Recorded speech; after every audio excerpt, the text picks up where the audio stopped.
Welcome back to the most incredible true story of courage, corruption, and justice that you'll ever hear.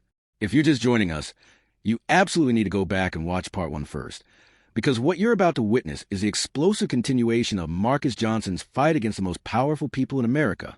When we left Marcus, he had just made the most dangerous decision of his life.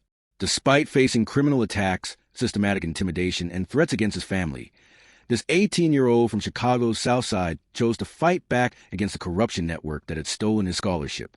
He had federal protection, a team of investigators, and the backing of mysterious benefactor Dr. Harrison Blake. But what Marcus didn't know was that declaring war on America's educational elite would unleash forces more dangerous and ruthless than he ever imagined. In part one, we saw how Marcus's merit-based scholarship was stolen and given to a senator's grandson. We witnessed the mysterious appearance of Dr. Blake, a tech billionaire who offered Marcus a new scholarship and the resources to fight back. We watched as evidence mounted of a massive conspiracy involving dozens of politicians and corporate executives who had been rigging the scholarship system for over a decade. But declaring war on corruption is one thing. Surviving that war is something else entirely.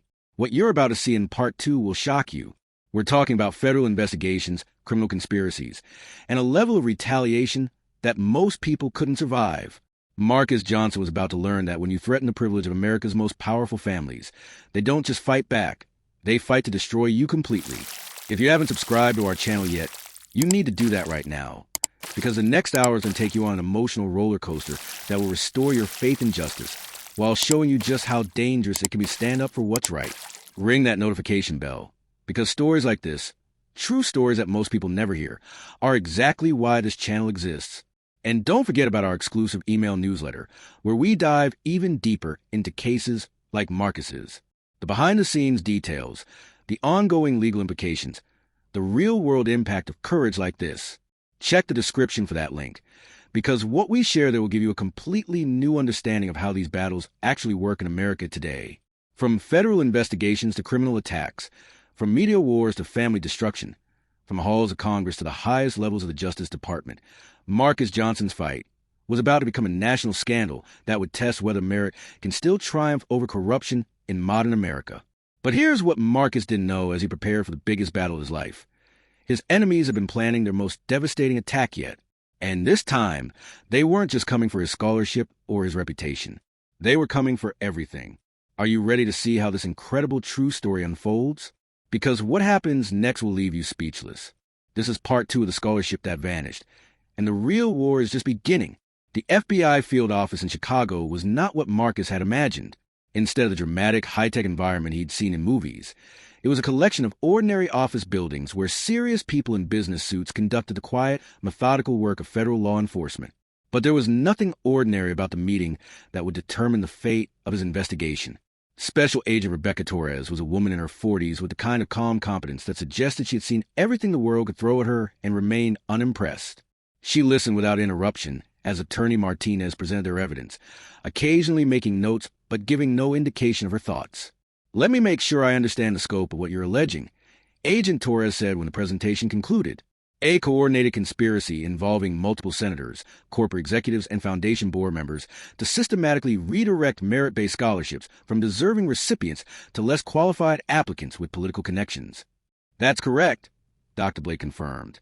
And when Mr. Johnson here began investigating and exposing his conspiracy, the perpetrators escalated to criminal behavior, including burglary, cyber attacks, and intimidation to silence him. Also correct. Agent Torres looked directly at Marcus. "Son, I want you to understand something. What you're describing, if true, represents one of the largest educational corruption scandals in U.S. history. The political implications alone could bring down multiple senators and destroy careers that have been decades in the making." Marcus felt his mouth go dry. "Does that mean you won't investigate?" "On the contrary, it means we're going to investigate very carefully and very thoroughly. But I need you to understand what you're signing up for. Once the FBI opens a formal investigation into this matter, you become a federal witness in a case that will likely take years to resolve and attract national attention unlike anything you've experienced so far." Sarachin leaned forward. "Agent Torres, what about the criminal acts that have already been committed against our investigation team? The burglaries, the cyber attacks, the systematic intimidation? Those will be investigated separately and prosecuted to the full extent of the law."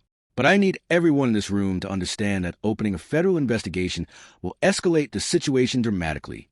The people you're accusing have serious resources and will fight back with everything they have. Dr. Blake's voice was steady. They're already fighting back with everything they have. The question is whether the federal government is willing to stand up to corruption at this level. Agent Torres smiled grimly. Mr. Blake, in my 20 years with the Bureau, I've learned that corruption thrives when good people are too intimidated to fight it. Mr. Johnson's willingness to stand up and be counted, despite the personal cost, is exactly the kind of courage that makes these investigations possible. She opened a thick file folder. Based on the evidence you presented in the criminal acts that have already been committed, I'm opening a formal federal investigation into corruption in the merit-based scholarship system, with a particular focus on the Blackstone Foundation and its associated network of political and corporate influences. Marcus felt a surge of relief and terror in equal measure. Relief that the full weight of federal law enforcement would finally be brought to bear on the corruption that tried to destroy his future. Terror at the implications of what Agent Torres had said about escalation and retaliation. What happens now? Marcus asked. Now we do this properly. Agent Torres replied. You'll be assigned a federal protection detail, not because we expect immediate physical danger, but because witnesses in cases of this magnitude sometimes face sophisticated intimidation efforts. Your testimony will be taken under oath and with full legal protections, and we'll coordinate with other federal agencies to ensure that any retaliation attempts are met with the full force of the law. The next 48 hours passed in a blur of sworn statements, evidence documentation, and security briefings. Marcus found himself with a discreet but ever-present federal protection team.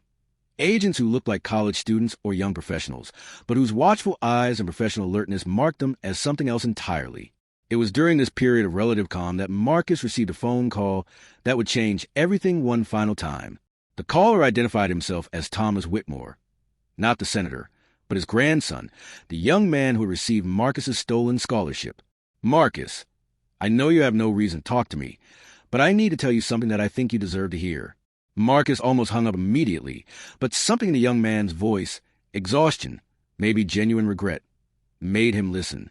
But Marcus Johnson had no idea that the most dangerous phase of his battle was just beginning, and that his enemies had prepared one final, devastating attack that would either destroy him completely or transform him into something he had never expected to become, a symbol of hope for everyone who believed that justice was still possible in America.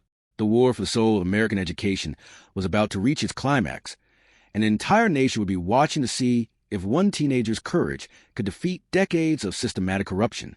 The Department of Justice press conference was held on a Tuesday morning in Washington, D.C., and Marcus Johnson found himself standing behind a podium next to the Attorney General of the United States, about to become the face of the largest educational corruption investigation in American history.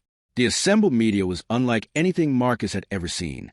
Reporters from every major news outlet, cameras from networks around the world, and a level of attention that made him feel simultaneously powerful and terrified. Standing at the podium, looking out at the sea of faces and cameras, Marcus understood that this moment would define not just his own future, but potentially the future of merit-based education in America.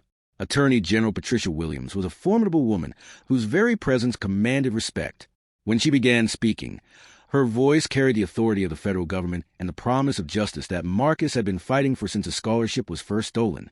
Today, the Department of Justice is announcing the opening of Operation Merit Shield, a comprehensive federal investigation into systematic corruption in the merit-based scholarship system. She began. Based on extensive evidence gathered over the past several months, we have probable cause to believe that a network of political figures, corporate executives, and educational foundation leaders have engaged in a conspiracy to redirect merit-based scholarships from deserving recipients to less qualified applicants with political connections. The Attorney General outlined the scope of the investigation. 12 senators, 43 corporate executives, 22 scholarship foundations, and over 300 documented cases of scholarship fraud spanning 15 years.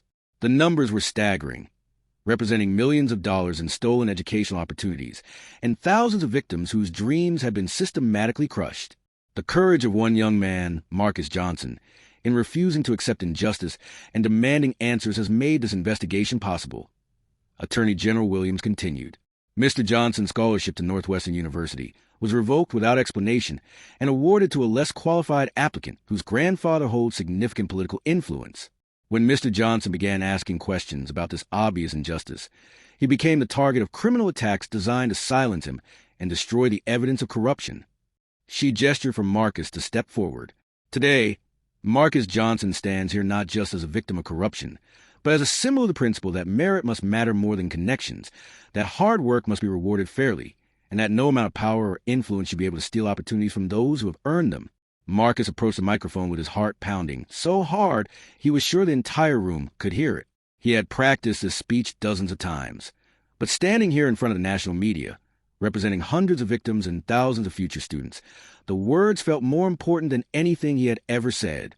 My name is Marcus Johnson, and I'm here today because I believe that America is a country where merit should matter more than connections, where hard work should be rewarded fairly, and where no student should have their dreams stolen by corrupt people who think power gives them the right to cheat.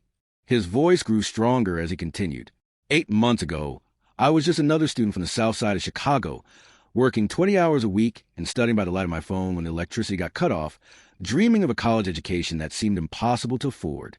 When I was awarded the Blackstone Foundation Scholarship, I thought I had earned my chance to prove that talent and determination could overcome poverty and circumstances. Marcus looked directly into the cameras, knowing that somewhere out there, Jennifer Walsh and the Merit Defense Coalition were watching, along with hundreds of other victims who had been afraid to speak out until now. But my scholarship was stolen, not because I hadn't earned it, not because I had done anything wrong, but because a senator wanted it for his grandson and had the power to take it. When I tried to understand why, I discovered that what happened to me was part of a systematic corruption scheme that has been stealing opportunities from deserving students for over a decade. The room was completely silent, every reporter hanging on his words. They tried to destroy me for asking questions. They tried to destroy my family for supporting me. They committed crimes to silence me and cover up their corruption. But they made one crucial mistake. They underestimated the power of people who refused to accept injustice, no matter what it cost them. Marcus felt his voice breaking slightly with emotion. I'm here today not just for myself, but for Jennifer Walsh, who had her Yale scholarship stolen 3 years ago.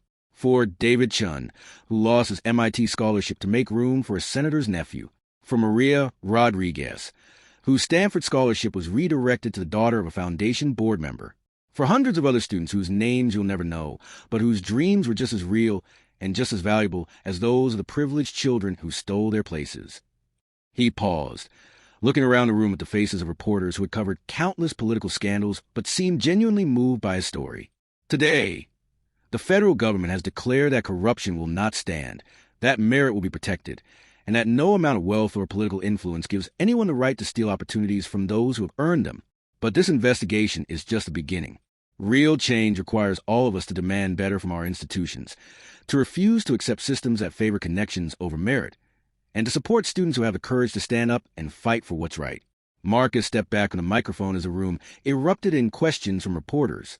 Attorney General Williams fielded most of them with the practiced expertise of someone who had handled countless high-profile cases. But it was clear that Marcus's story had captured the attention and imagination of the media in a way that pure legal proceedings never could. Over the next several hours, Marcus participated in follow-up interviews with major news networks, each conversation further cementing his role as a symbolic center of a national conversation about corruption, privilege, and the American dream. By evening, his face was on the front page of newspapers across the country, and his story was trending on every social media platform. But it was a phone call that evening that truly showed Marcus the impact his courage was having beyond the headlines and political implications. The call came from a high school student in Phoenix named Amanda Rodriguez, not the scholarship victim he had mentioned in his speech, but a different girl facing her own impossible circumstances. Marcus, I saw your press conference today, and I had to call you, Amanda said, her voice carrying the same mixture of hope and determination that Marcus remembered feeling at the beginning of his own journey. I've been working 3 jobs to help support my family while maintaining a 4.0 GPA, and I just got accepted to Stanford with a full merit scholarship. But after hearing your story, I'm scared that someone might try to take it away from me too. Marcus felt the weight of responsibility settling on his shoulders. Amanda, the investigation we started is going to make it much harder for corrupt people to steal scholarships. But more importantly, you now know what to watch for and who to call if anything suspicious happens. You've given people like me hope that we can fight back, Amanda continued. Before your story, I thought that if powerful people wanted to cheat the system, there was nothing ordinary students could do about it. Now I know that's not true. Over the following days, Marcus received hundreds of similar calls, emails, and messages from students across the country who felt empowered by his example to pursue their own dreams more aggressively and to stand up for themselves when institutions fail to treat them fairly. But the most meaningful response came from an unexpected source. Dr. Blake called with news that the Blake Foundation had received over $50 million in donations from people who wanted to support merit-based scholarships for deserving students. Marcus, your courage has inspired people to put their money where their values are, Dr. Blake explained. We're establishing scholarship programs at 50 universities specifically designed to be corruption-proof. No political influence, no family connections, just merit and need. How many students will that help? Over 500 every year in perpetuity.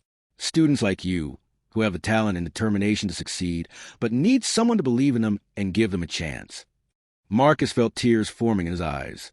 Dr. Blake, when you first helped me, you said that someday I would help someone else the way you helped me. I never imagined it would happen this quickly or on this scale. That's the power of standing up for what's right, Marcus. When you refuse to accept injustice, when you fight back despite the personal cost, you inspire others to do the same. And when enough people stand up together, real change becomes possible. The federal investigation moved forward with the methodical precision of experienced prosecutors who knew they were dealing with defendants who had unlimited resources and would fight every charge with teams of expensive lawyers. Senator Whitmore was the first to be indicted on charges of conspiracy, bribery, and abuse of office. Others followed in what the media dubbed the scholarship scandal indictments. But for Marcus, the most satisfying moment came 6 months after the press conference, when he received his official acceptance letter to Northwestern University, not as a charity case or a symbol of social justice, but as a student who had earned his place through academic achievement, personal character, and the kind of courage that universities claim to value but rarely get to witness. Standing in his family's small apartment, holding the acceptance letter in one hand and his high school diploma in the other, Marcus reflected on the journey that had transformed him from an anonymous student into a national figure, from a victim of corruption into an agent of change.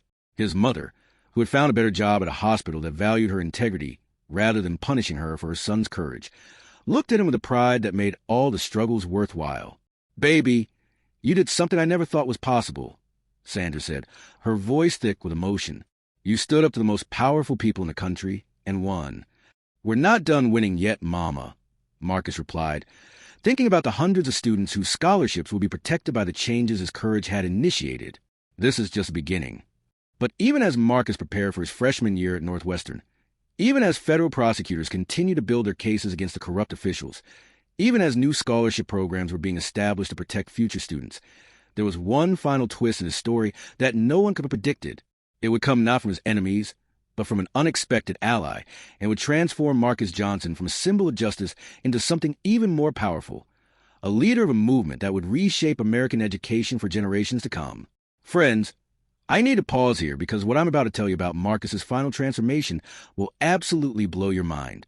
We're talking about a development that no one saw coming, a twist that turned the story of individual courage into something much larger and more significant.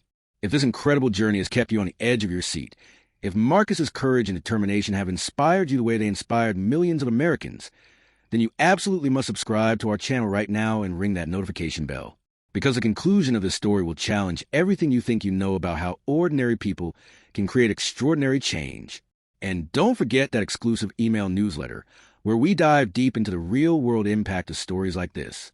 The policy changes, the legal precedents, the long-term consequences of one teenager's refusal to accept injustice. Check the description for that link, because what we reveal there will show you how Marcus's courage continues to protect students across America today. Because Marcus Johnson's story was about to take one final, incredible turn that would cement his legacy not just as a victim who fought back, but as a visionary who changed the world. The conclusion is coming, and you won't believe how this remarkable true story ends. 2 years after the Department of Justice press conference that made Marcus Johnson a household name, he was sitting in his dorm room at Northwestern University when he received a call that would define the next phase of his extraordinary journey. The caller was someone he hadn't spoken to since the height of the corruption scandal, but whose voice he recognized immediately. "Marcus, this is Bradley Whitmore. I know this is unexpected, but I need to see you. There's something I've been working on that I think will change everything." Marcus had mixed feelings about Bradley. The young man's decision to turn over the recording of his grandfather had been crucial to the federal investigation, but it had also torn apart his family and made him a pariah in the political circles where he had grown up. Senator Whitmore was now serving a federal prison sentence, and Bradley had been effectively disowned by most of his extended family. What kind of something? Marcus asked cautiously. A way to make sure what happened to you never happens to anyone else again. But I need your help to make it work. They met at a coffee shop near Northwestern's campus, and Marcus was struck by how much Bradley had changed. Gone was the privileged confidence that had once defined him. In its place was a young man who looked older than his 20 years, marked by the weight of having helped expose corruption within his own family. Marcus, I've spent the last 2 years thinking about what my grandfather did, about the system that enabled it, and about what we could do to prevent it from happening again, Bradley began. And I think I've found an answer, but it's going to require resources, expertise, and credibility that I don't have on my own. Bradley opened his laptop and pulled up what looked like a comprehensive business plan. It's called the Merit Protection Initiative. Think of it as a completely transparent, technology-driven system for administering merit-based scholarships that makes corruption impossible. Marcus studied the documents, his interest growing as he understood the scope of what Bradley was proposing. You're talking about creating an entirely new infrastructure for educational funding. Exactly. Blockchain-based record-keeping so that every decision is permanently documented and publicly verifiable. AI-driven initial screening to eliminate human bias in the early stages. Anonymous review processes so that evaluators never know the names, backgrounds, or connections of applicants. And most importantly, complete public transparency so that every step of every decision can be scrutinized by anyone who wants to look. Marcus felt his pulse quickening. This isn't just about preventing corruption. This is about creating a system that's actively designed to promote pure merit. Right. And here's the thing, Marcus. I have access to enough family money to fund initial development and testing. My grandfather may have been corrupt, but my trust fund came from my grandmother's side of the family, and she always believed in using wealth to create positive change. Bradley leaned forward, his expression intense with purpose. But money is enough. This system needs credibility, moral authority, and the kind of public trust that can only come from someone who's proven they'll fight for what's right regardless of the personal cost. It needs you. Marcus stared at the business plan, understanding that Bradley was offering the chance to transform from a symbol of resistance into an architect of systemic change. What exactly are you asking me to do? I'm asking you to co-found the Merit Protection Initiative with me, to be the public face of a movement that goes beyond just preventing corruption to actively promoting true meritocracy in American education, to turn your story of victimization and courage into a legacy that protects students for generations to come. The scope of the proposal was staggering. Bradley had outlined a plan to work with universities, scholarship foundations, and government agencies to gradually transition the entire merit-based funding system to their transparent, corruption-proof platform. Initial projections suggested that within 10 years, they could be processing over $10 billion in educational funding annually, ensuring that every dollar went to the most deserving recipients based purely on merit and need. Bradley, this is incredible, but I have to ask, why me? Why not partner with established educational leaders or policy experts? Bradley's expression grew serious. Because those people are part of the system that enabled the corruption in the first place. They might be well-intentioned, but they've been compromised by decades of working within a structure that prioritizes relationships and politics over merit. You represent something different, someone who challenged the system from the outside and won. And because, Bradley continued, you understand what's at stake in a way that people who've never had their dreams stolen can't. When you design systems to protect merit, you're not doing it as an abstract policy exercise. You're doing it to prevent other students from experiencing what you experienced. Marcus thought about the hundreds of messages he still received from students across the country who credited his courage when inspiring them to pursue their own dreams more aggressively. He thought about the scholarship programs that had been established in response to the story and the federal legislation that had been passed to increase transparency in educational funding. What about school? What about my own plans? That's the beauty of it. This becomes your education. Northwestern has already agreed to create an independent study program that would allow you to earn academic credit while building the Merit Protection Initiative. You'd be learning by doing, creating real-world impact while completing your degree. Bradley pulled out another set of documents. Marcus, I've already had preliminary conversations with Dr. Blake, Sarah Chun, and Attorney Martinez. They all think this could be the logical next step in the fight you started. But they also all agree that it only works if you're genuinely committed to it, not just as a figurehead, but as an active leader and decision-maker. Marcus walked to the coffee shop window, looking out at the Northwestern campus where he now belonged not because of connections or political influence, but because he had earned his place through merit and defended it with courage. Students were walking between classes, most of them unaware that the merit-based funding system that made their education possible had been fundamentally reformed because one teenager had refused to accept injustice. When he turned back to Bradley, Marcus felt the same clarity that had guided him through every major decision in this incredible journey. Tell me exactly what you need me to do. 6 months later, Marcus Johnson stood before another room full of reporters, but this time he wasn't announcing an investigation or seeking justice for past wrongs. This time, he was unveiling a solution that would fundamentally transform how merit was identified, rewarded, and protected in American education.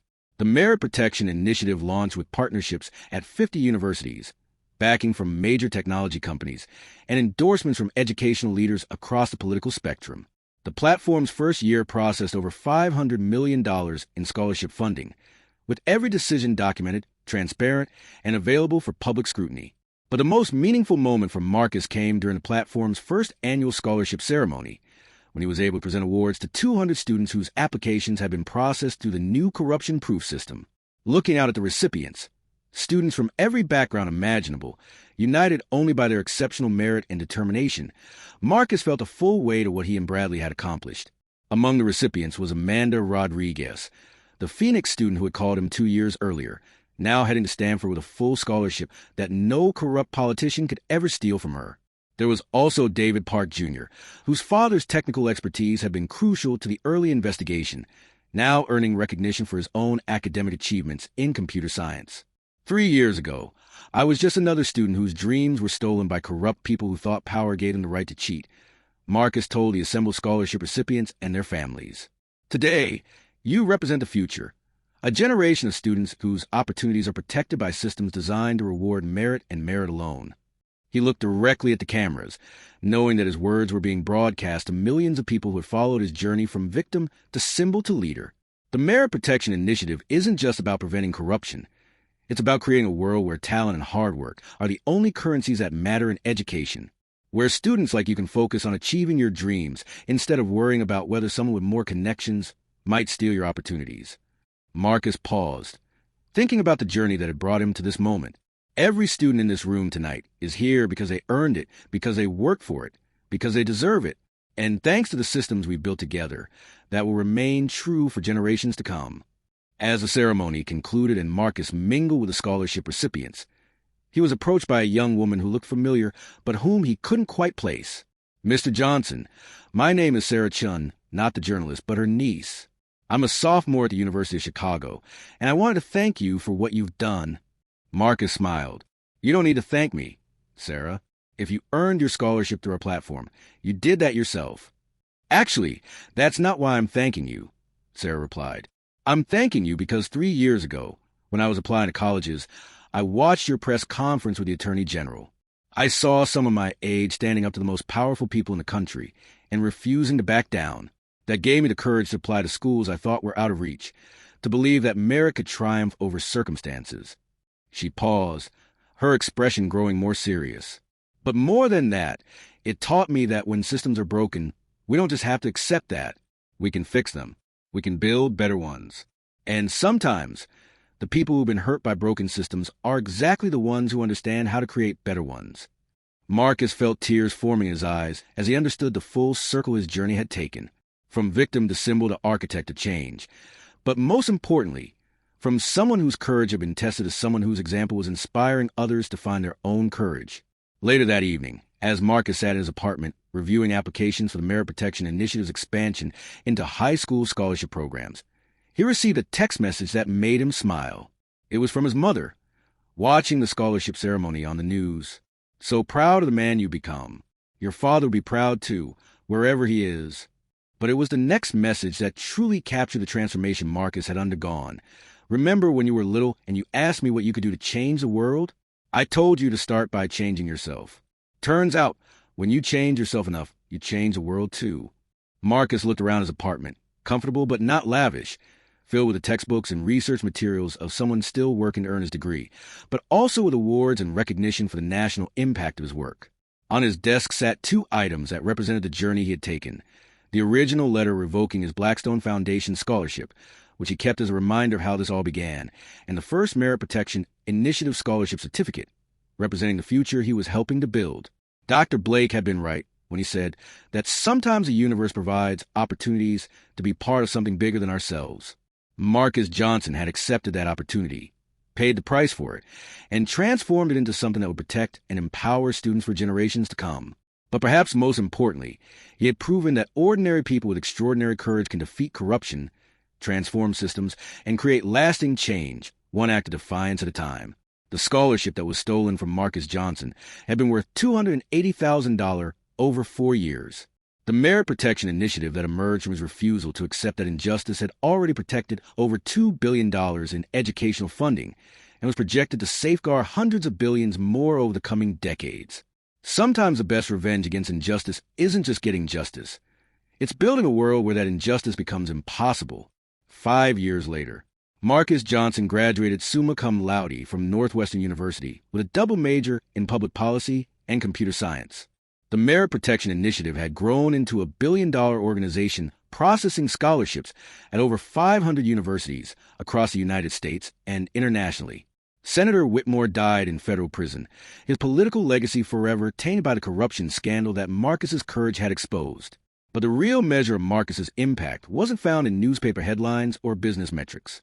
It was found in the thousands of students who received merit-based scholarships through corruption-proof systems, who pursued their dreams without fear of having them stolen by the powerful and connected. On the 5th anniversary of the original Department of Justice press conference, Marcus returned to Roosevelt High School to speak to a new generation of students. Standing in the same hallway where he had once felt hopeless about his stolen scholarship, he looked out at faces full of the same dreams and determination he had once carried. 5 years ago, I stood in this hallway believing that my future had been stolen by people more powerful than I could ever hope to challenge, he told them. Today, I stand here knowing that power isn't about connections or wealth or family names. Real power comes from refusing to accept injustice, even when fighting it seems impossible. He paused, looking directly at the students whose lives were just beginning, whose own acts of courage were still waiting to be discovered. Each of you has the power to change the world. The question isn't whether you're strong enough or smart enough or connected enough. The question is whether you're brave enough to use that power when the moment comes. Marcus Johnson had answered that question with his life, transforming from a victim of corruption into an architect of justice. And in doing so, he had proven that sometimes the most ordinary people, faced with extraordinary circumstances, can create changes that echo through generations. The boy who had once studied by the light of his phone when the electricity was cut off had become a man who ensured that merit would forever shine brighter than privilege in American education. And that, perhaps, is the most powerful scholarship of all, the knowledge that courage, once exercised, creates opportunities not just for yourself, but for everyone who comes after you. Thank you for joining me on this incredible journey through Marcus Johnson's story. If this tale of courage, justice, and transformation has moved you, if you believe that merit should triumph over corruption, and that ordinary people can create extraordinary change, then please subscribe to our channel and ring that notification bell. Stories like this, true stories of real people who refuse to accept injustice, are what we're all about. And remember to check out our exclusive email newsletter in the description below, where we dive deeper into the real-world impact of stories like Marcus's, the ongoing fight for educational equity, and the ways that individual courage can create systemic change. Because Marcus Johnson's story isn't just about one young man's refusal to give up. It's about the power we all have to build a better, more just world, one act of courage at a time. Until next time, keep fighting for what's right, and remember, your voice matters, your courage counts, and your story might just be the one that changes everything.